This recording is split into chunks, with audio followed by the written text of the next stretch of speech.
žinutė gal daugiau tiems, kurie deda daug labai pastangų į tai, kad praregėti, išsiplėsti sąmonę, papulti kitas realybės, kitas dimensijas, būti kaip ir naujosios žemės kažkokie atstovai ir taip toliau, vedliai, mokytojai. Tai gal daugiau šitas ir stebint visą tai, matosi, kad žmonės kaip ir nori kažko naujo, siekia naujo patirti, sužinoti, tačiau nesuvokia,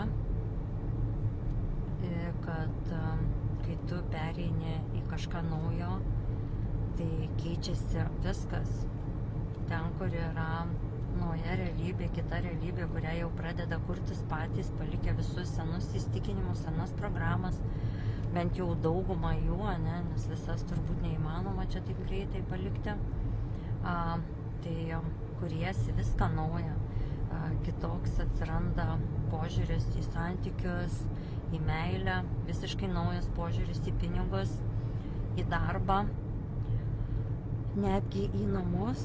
Tai tu kuriesi viską naujai, o kažkodėl kuo daugiau žmonės įsivaizduoja, bent save įvardina kaip dvasiniais atstovais dvasinio pasaulio, kur apskritai suvokimas yra visiškai iškreiptas, tai jie kažkodėl labiausiai laikosi prisirišimų prie žmonių, prie jausmų, prie visokių senų įpročių ir nenori nieko keisti, tik tai greičiausiai, kad savo įvaizdį ir pavadinimą.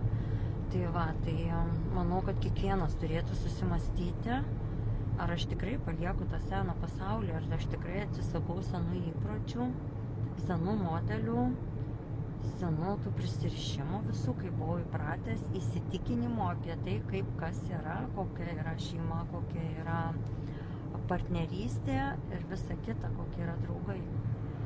Tai čia tiesiog toksai pamastymui ir nebūtinai tai turi tikti visiems.